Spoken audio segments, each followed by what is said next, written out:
The coalition delegation refuses the discussion of the provision on combating terrorism during the session of talks held in Geneva today between the delegation of the Syrian Arab Republic and the coalition delegation.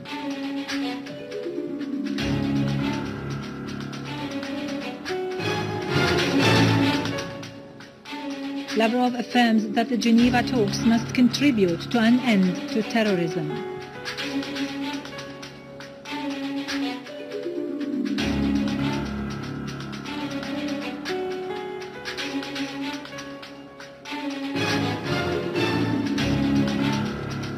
On the 35th anniversary of the Islamic Revolution, Rohani says whoever thinks the West is capable of intervening militarily in Iran is in complete illusion.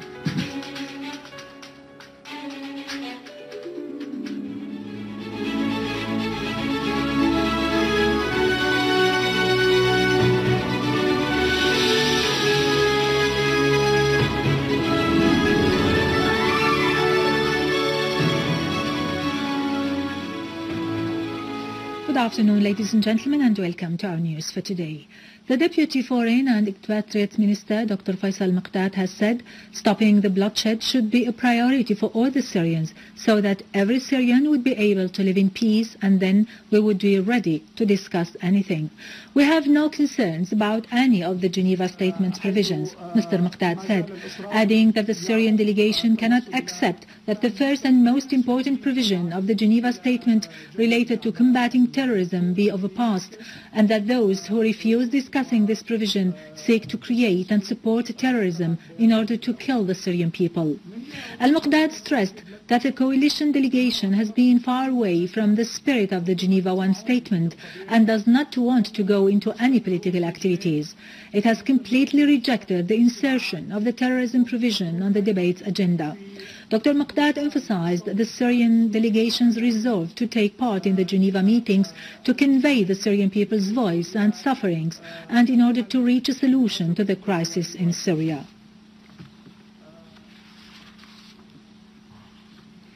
Sana's correspondent to Geneva has said the coalition delegation rejects inserting combating terrorism on the draft agenda and that no agreement has been reached on the draft agenda during the session. The Syrian Arab Republic's delegation pointed out that no talk is possible about Syrian political issues and that, in harmony with the Geneva Statement, no other provision may be discussed before discussing the subject of combating the terrorism from which the Syrian people have been suffering. The Syrian Arab Republic's delegation stressed that the subject of terrorism started to be discussed today and will continue to be discussed until a joint national project to combat terrorism is reached. Earlier, a session of talks was held in Geneva this morning between the delegation of the Syrian Arab Republic and the coalition delegation with the participation of the UN envoy to Syria, al-Akhdar al-Ibrahimi. At the request of the Syrian Republic's delegation, the session started with a minute of silence observed in honor of the martyrs of Man village in Hama suburbs, as well as Syria's martyrs.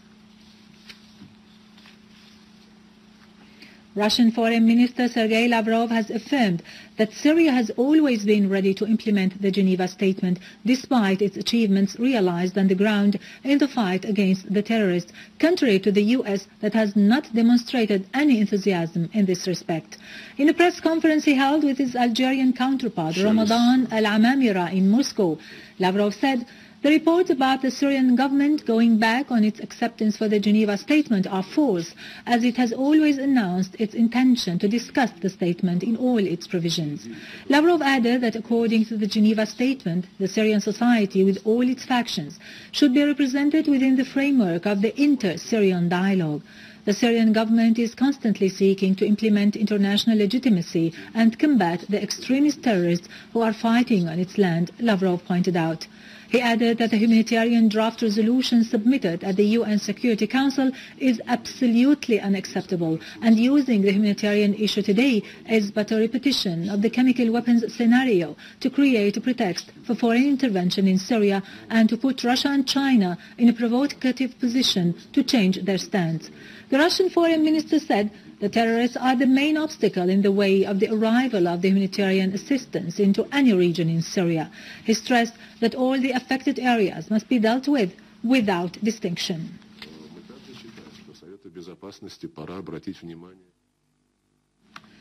2 mortar shells fired by terrorists have hit houses in Babtouma and Masakin Barza areas in Damascus. A police source said that a mortar shell hit a house close to Al-Bakri bath house in Babtouma area, which caused material damages without injuring citizens.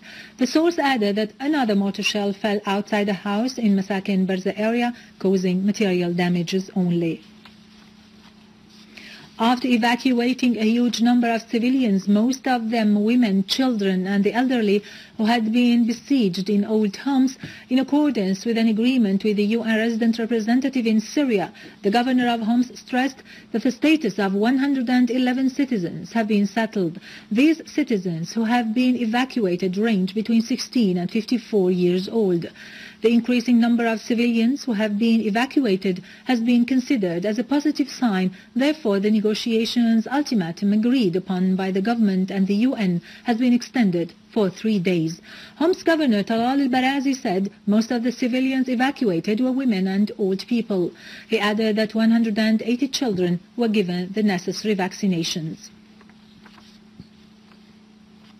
In the town of al-Zara in Homs countryside, Syrian Arab Army killed 36 terrorists, most of them Lebanese, Saudis and Chechens, maintaining control on Tallet Alloush, eliminating the last terrorist gatherings there.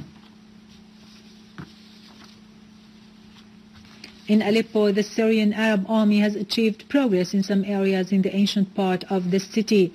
The news camera has been at the site of the explosion, which was caused by terrorists at the Court of Justice building. Syrian Arab Army units have also cleared Astafahiyya village and controlled some of the buildings surrounding it.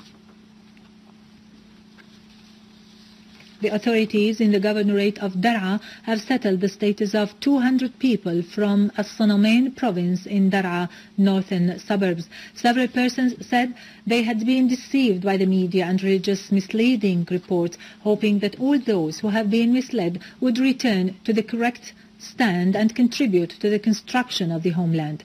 They said that they would open a new page with themselves and their homeland and would return to their original jobs, which had formed their source of livelihood before they were involved in carrying arms. In Lebanon, gunmen driving a Mercedes attacked 3 Syrian workers in the northern town of Shakka, robbing them of all of their money. The attack is part of a series of assaults carried out recently by armed men, most likely supported by al-Mustaqbal bloc, against Syrian workers in Lebanon. Finally, Iranian President Hassan Rohani has asserted that those who back terrorism in Syria, Iraq and Afghanistan have created many problems, adding that all should think of bringing security to the region. In a speech marking the 35th anniversary of the victory of the Islamic Revolution in Iran in 1969, Rohani said that the date 11th of February 1979 represented a victory for the Iranian people and national unity against tyranny and foreign occupation, and in realizing the people's will that the country be run by Iranians only to achieve stability, national sovereignty and overcome attempts made by the foreigners to humiliate the Iranian people who have suffered from the interference of the foreign forces. Within the same context, millions of Iranians have marked the 35th anniversary of the victory of the Islamic Revolution in Iran by staging mass rallies in various cities and provinces, asserting adherence to its principles and to the Iranian leadership in combating forces of hegemony and supporting the axis of resistance in the region. With this, we end our news for today. Thank you for watching. For more details about Syria and the region and to view this bulletin again, you can always visit our website in English, syriaonline.sy. Till tomorrow, all the best.